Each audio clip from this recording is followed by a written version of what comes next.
Ubisoft announced that the Wrath of the Druids DLC will be delayed from April 29th to May 13th, so by 2 weeks sadly.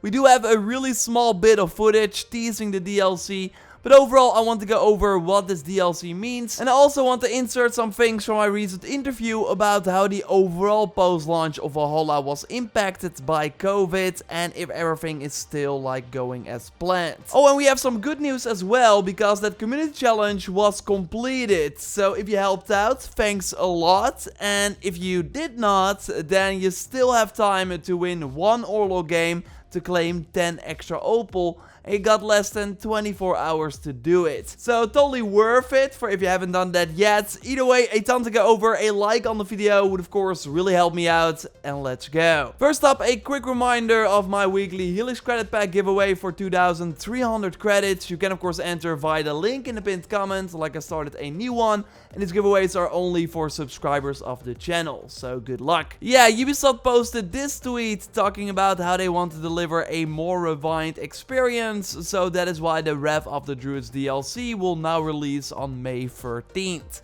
So a 2 weeks delay. And they're also working on an article to provide transparency and share insights on the dev process. So I will keep an eye on that and of course report back when we know more. But yeah, sad news. I was really looking forward to this. But looking at the state that the game launched in and the issues we had with some of the post-launch updates, I think this is totally the right call if it means that we have less problems when the DLC comes out. And it's totally not strange, like almost everything is getting delayed. So it's not weird that a big expansion like this is getting pushed as well. We saw the same happen, for example, recently with the Borderlands 3 DLC.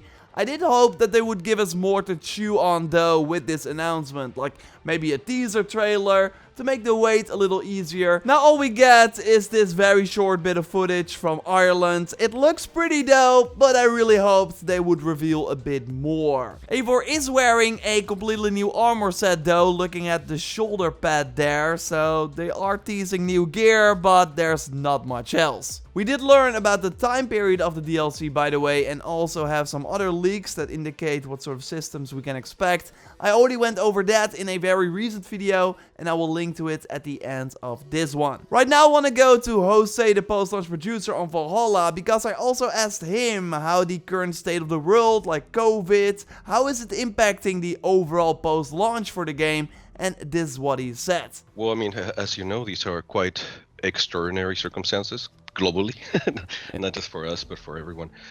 We're lucky enough that we're in an industry of tech. Oh, sorry, there's a cat meowing in the background. I apologize for that. No worries. So, you know, we're in an industry of tech, and you could say that we were able to adapt maybe a little better than other industries. That said, obviously, it's not without its challenges. You know, it's not. There's no replacing the human element. There's no replacing the, you know, the hallway conversations, the coffee, the communication. So it's a new, I hate the word, a new reality, but it's the, you know, it is what it is, and we've adapted to it as much as we can. So great to hear that they've been adapting. I think that so far the post-launch content has not been pushed back, it seems, because they've been really hitting the wheel of live dates for the in-game festivals. And by the way, quick reminder that Ostara ends April 15th, so if you still need those items, get them before they are gone. Either way, maybe we would have had less issues if the devs could work in the office, but for what we know right now is that all the content they planned for Valhalla when starting to come up with the post-launch strategy is still coming as of now. The team loves the game. They're still committed. We still want to deliver. You know, we obviously know that people are craving more content. We also know that we want to diversify what is there in the game. You know, we want to provide more experience for other people. So as far as we're concerned, you know, we're still committed to delivering all the content that we had planned at the beginning. And I saw some people ask about the full interview because they prefer to just listen to the full interview, and I totally get that. The only problem is that we only recorded audio, so that will make it a bit harder. I will at least put it up for members, I think, but I will keep you posted once I decide what I do with it. I'm just overall curious what this delay means for the other post-launch content, because as we talked about in that previous Druids video, we know that the Ubisoft Bordeaux team is like focusing on the expansion, while another team is likely hard at work on the mastery challenges for late spring, as we saw in that post-launch roadmap. So I'm not sure if the free content is impacted by this at all, because then the festivals would also not be able to hit their real-world dates. So I don't really see that happen, meaning that likely after the Druids DLC, we will get like the Mastery Challenge very rapidly, followed by the Summer Festival in June. But I hope they don't delay the April update with fixes for the fishes, some achievements, and this update should also add the Altair and bike outfit to the transmog system, and also adds the footstep sounds for the horses again, which are now like gone, of course. Like, I hope that is still on track for next week or the week after that, and it would be awesome if that also includes a free quest to get us hyped up for the Druids DLC.